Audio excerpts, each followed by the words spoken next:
Hola, ¿qué tal? ¿Cómo están?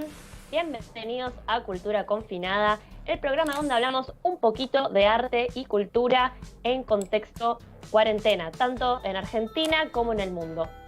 Ayer volvimos a fase 1, así que hoy tenemos un programa muy especial con mucha información.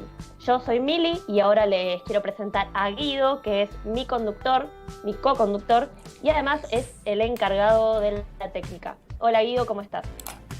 Hola Mili, ¿cómo va? Bueno, bienvenidos y bienvenidas a Cultura Confinada, como decía Mili. Hoy tenemos un programa cargadísimo, ¿no? Sí, así es, Guido. Contame, ¿qué tenemos hoy?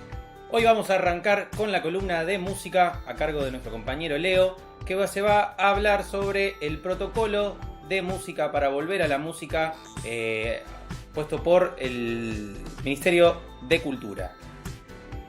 Muy bien, además tenemos un poquito del panorama de la cultura en Brasil hoy con nuestro corresponsal Mateus Felipe Javier. Exactamente, también tenemos la columna de nuestra conductora sobre el estado de la danza en este contexto pandémico. Y para cerrar tenemos una entrevista muy interesante con el muralista latinoamericano Pablo López. Así es, cargadísimo el programa de hoy, así que ¿te parece, Mili? ¿Arrancamos? Sí, perfecto, me parece, Guido. Vamos a comenzar con la columna de Leonardo, que va a estar hablando sobre música. Contame, Leo, ¿estás ahí? ¿Cómo están, chicos? ¿Todo bien? Buen día, ¿cómo están? Bueno, la siguiente columna es un espacio informativo, más bien para hablar del protocolo para la actividad musical, que ha sido aprobado por un acuerdo entre el Ministerio de Cultura de la Nación y diversos colectivos vinculados a la música, que por un lado habilita la actividad en salas de ensayo y estudios de grabación. Hay espacios para la realización de streaming, todo esto sin público presente, y por otro lado también un poco la novedad es que permite las clases de música, que es algo que no estaba contemplado en el acuerdo porteño del protocolo. Es decir, se habilita la realización de clases de música con hasta 10 personas, esto es un docente y 9 alumnos, todos sentados con barbijo, con distanciamiento social, que es de 1,50 m de espacio lateral, 2 metros de espacio frontal. Se deben desinfectar todos los instrumentos y equipamiento antes y después de la actividad, incluso el celular, y el espacio, sobre todo si es un espacio cerrado, se debe ventilar, debe ser ventilado y desinfectado. O sea, cabe destacar que el protocolo aprobado en Ciudad de Buenos Aires para grabaciones en estudio y transmisión vía streaming amplió el rango de espacios habilitados para este tipo de actividades sin público, que, digamos, incluye teatros, centros culturales. La normativa está pensada para zonas en estado de fase 3 y 4 de cuarentena, y para ingresar a estos espacios, primero toda persona deberá presentar una declaración jurada de datos personales de salud, la cual deberá ser enviada previamente a través de la app Cuidar, así que a estar atenta a toda persona interesada. Eso es todo, saludos, chicos. Perfecto, Leo, muy buena información, la verdad muy interesante. Hay que estar atentos a aquellos que se dediquen a la música, a todas las nuevas novedades.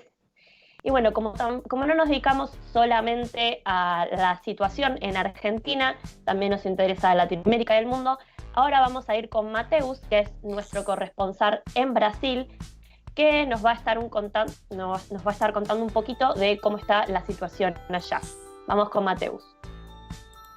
Olá, agora eu vou falar pouco a respeito da situação que vive a cultura em Brasil hoje. Entre todos os desmantelamentos promovidos por o governo de Bolsonaro, um deles ha traído mais atenção recentemente. A Cinemateca Brasileira, que é a instituição responsável por la preservação e difusão da produção audiovisual do país, ha estado sem receber nenhuma transferência de fundos do governo desde o ano passado, subsistindo através da caja de reserva pela entidade social de quem esteve a cargo da administração hasta entonces. E há informes de que o governo está considerando oficialmente cerrar a Cinemateca.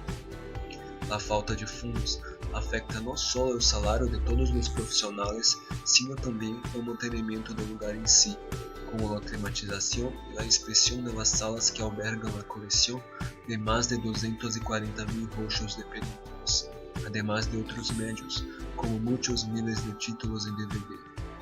Vale a pena recordar que a instituição já ha sofrido antes incêndios e inundações, Por lo tanto, é sintomático como o Bolsonaro aproveita o momento de fragilidade para acelerar aún mais o desmantelamento da cultura e educação em o país. Artistas e outros agentes culturais han promovido diferentes tipos de actos em defesa da instituição, pero toda a situação aún é muito incierta, e o maior temor é que o cine brasileiro também não sobreviva à pandemia. Perfecto, Mateus. Muchas gracias por la información. Esperemos que en Brasil la situación empiece a mejorar pronto. Yo por mi parte ahora vengo a contarles un poquito de la situación de la danza en Argentina, que es uno de los sectores más golpeados por la pandemia y la cuarentena que nos trajo el coronavirus. Teniendo en cuenta que la danza no cuenta con ley propia ni instituto nacional en nuestro país, además sumando que la mayoría de los trabajadores, su situación laboral es informal y bastante precaria, estas vulnerabilidades en cuarentena se resaltan, al igual que sucede con muchas otras actividades. La realidad es que hoy en día, con la cuarentena, obviamente la mayoría de las escuelas, las academias se encuentran con sus puertas cerradas, y este es el mayor problema que está afrontando el sector de la danza hoy en día, porque un gran porcentaje de los trabajadores se dedica a la formación, a la enseñanza. Es más, muchas escuelas ya han anunciado que deben cerrar sus puertas definitivamente porque no pueden mantener los gastos que conlleva una academia con sus puertas cerradas. Todavía no se sabe bien qué cantidad de estudios de barrio han cerrado sus puertas, pero ya se sabe de escuelas con mucha trayectoria, como por ejemplo Actanart, que es una de las más prestigiosas, ya anunció que cierra definitivamente sus actividades porque no puede mantener los gastos. La respuesta del gobierno a esta situación, del Ministerio de Cultura de la Nación, fue el Fondo Desarrollar, que es un fondo concursable de 30 millones de pesos, que lo que busca es apoyar a los centros culturales, dando ayudas económicas de 100, 150 y 200.000 pesos. Frente a esta situación, los bailarines se tuvieron que reinventar, así que lo que abundan son las clases online, tanto gratuitas como pagas, en distintas plataformas como YouTube, como vivos de Instagram, Zoom, entre otras. Además, muchos centros culturales y teatros ofrecen espectáculos de manera virtual y gratuita, como lo que estamos viendo en pantalla, que fue el domingo pasado. El Teatro Colón transmitió la mítica función de despedida del bailarín Iñaki Urlesaga en el marco del programa Cultura en Casa del Ministerio de Cultura de Gobierno de la Ciudad de Buenos Aires. Pero no todos son malas noticias. En algunas zonas de Córdoba y en la provincia de San Juan, algunos estudios ya están reanudando sus clases, obviamente bajo estrictos protocolos de higiene. Algunas de estas medidas son, por ejemplo, que el piso debe estar marcado con líneas para que los bailarines puedan mantener los 2 metros de distancia. Además, las clases obviamente se toman con barbijo y con intervalos para poder sanitizar los espacios. Un dato no menor es que el 17 de junio, en el marco de este contexto, se presentó un nuevo proyecto de Ley Nacional de Danza. Desde el año 2008 que el Movimiento Federal de Danza viene impulsando la formulación de una legislación que permita a los trabajadores de la danza crear su espacio con políticas públicas. Esperemos que esta situación ponga de una vez por todas en evidencia la urgente necesidad de una ley nacional de danza y de esta forma poder recibir una respuesta por parte del Estado. Bueno, esto fue la columna de danza. Espero que les haya servido la información. Ahora, para ir cerrando con el programa, vamos a pasar con mi co-conductor, Guido Javier Mazo, que va a estar haciendo una entrevista al muralista latinoamericano Pablo. Vamos con vos, Guido. Así es, Mili, como dijiste recién. Bueno, hoy tenemos a Pablo López. Pablo López es muralista latinoamericano, nacido en Argentina en 1985 y actualmente reside en el partido de Avellaneda, provincia de Buenos Aires. Estudió en la Escuela de Bellas Artes, Manuel Belgrano, en donde se recibió de maestro de dibujo. Actualmente integra el grupo MAC, Muralismo Argentino Contemporáneo, y es docente en el programa Puntos Culturales de la Municipalidad de Avellaneda, teniendo a su cargo el taller de arte público y muralismo latinoamericano. Desde el 2004 se dedica a realizar murales en espacios públicos y privados desde una posición social y política, aplicando todo tipo de técnicas. Su larga trayectoria internacional y nacional lo ha llevado a realizar múltiples murales individuales y colectivos en Bolivia, Chile y Argentina, y a participar de más de 23 encuentros sobre muralismo y arte público.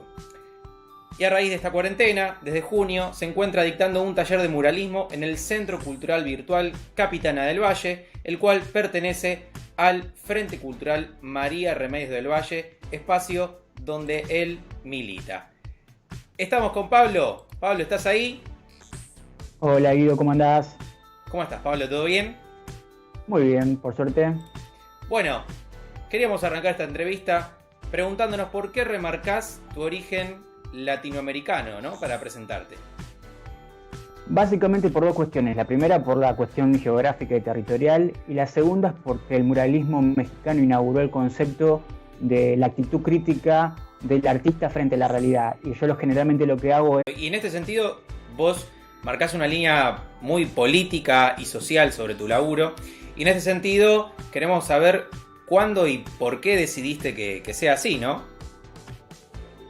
En realidad es un camino, digamos, ¿no? Como que todo el tiempo uno se va encontrando con distintas situaciones que tiene que resolver en el espacio público, y la verdad que no sé bien cuándo fue, pero sí sé que lo fui como adquiriendo con el tiempo, y cada vez que va pasando el tiempo, obviamente también voy como tomando nuevas cosas de la realidad en la que uno va viviendo. Ahora recién estamos viendo un trabajo del Gran Lío, un trabajo que hiciste con un gran colectivo de muralistas. ¿Nos querés contar un poco cómo fue eso? Sí, en el 2016 un grupo de trabajadores del Estado fue despedido de la Subsecretaría de Juventud, y todos juntos y todas juntas decidieron abrir un bar que se llamó El Gran Lío, y bueno, me sumé con la propuesta de organizar durante un año un mural colectivo interno, para lo cual convoqué a un grupo de artistas, muralistas, y bueno, durante un año desarrollamos la actividad de hacer un mural ahí contando la historia del sindicalismo en la Argentina, y bueno, la verdad que fue una de las más gratas experiencias que tuve, porque no fue una experiencia de corto tiempo, sino que nos llevó, digamos, una interacción de un año donde mucha gente pudo ver el proceso de un trabajo mural, y nosotros también pudimos ver todo el crecimiento político de un lugar que se estaba gestando al calor de lo que estaba pasando en ese momento. Totalmente, una situación muy complicada, ¿no? En ese momento. Un poco como la que estamos viviendo ahora en este contexto pandémico, donde, bueno, recién veíamos la danza, la música, ¿no? Espacios donde se reinventan. Y contanos vos, te has reinventado también. ¿De qué se trata este taller de muralismo que estás dando en el Centro Cultural Virtual Capitana del Valle?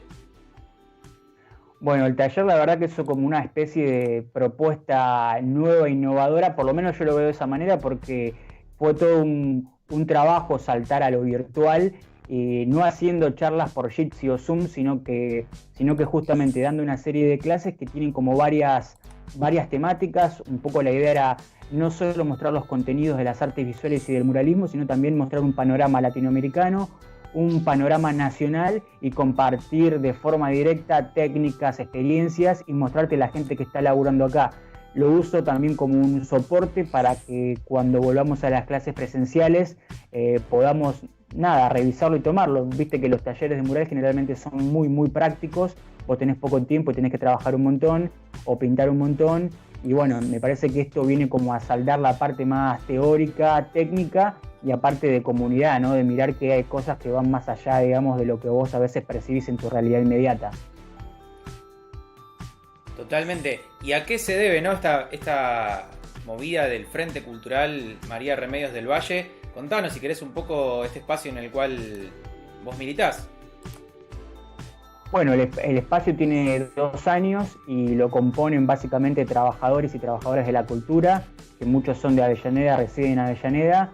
Y bueno, la verdad que fuimos como también en un contexto como complejo hace 2 años atrás, donde no se veía, digamos, como alguna propuesta política para salir del macrismo. Decidimos juntarnos, poner nuestras cuestiones en común y fuimos armando un espacio político que básicamente discutiera y tuviera en la cabeza y como política de dirección lo cultural.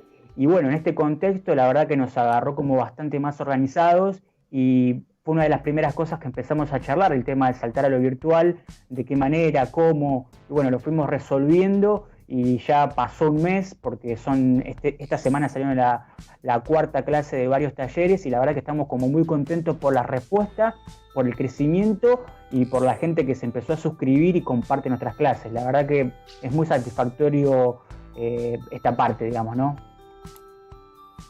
Bueno, Pablo, sí, la verdad que se ve el crecimiento del canal. Y bueno, agradecerte por esta entrevista, agradecerte por la militancia que estás haciendo desde la cultura, ¿no? Este arte como transformador de la sociedad. Así que bueno, nos quedamos sin tiempo, pero queríamos agradecerte por tu presencia aquí en este programa. Muchas gracias a ustedes. Y bueno, pasamos con Mili. Ahí estamos, Mili, nuevamente. Se nos fue el programa. Creo que estás muteada, Mili. Cosas que suceden en vivo, ¿puede ser? Hola, Guido. Ahora sí te escuchamos. Ahora sí. Qué programa, ¿eh? Programón, la verdad, Cuánta columnas información. de todo tipo y con una gran entrevista. Así que bueno, nos despedimos entonces. Los esperamos en la próxima edición de Cultura Confinada. Esperamos que con noticias también esperanzadoras.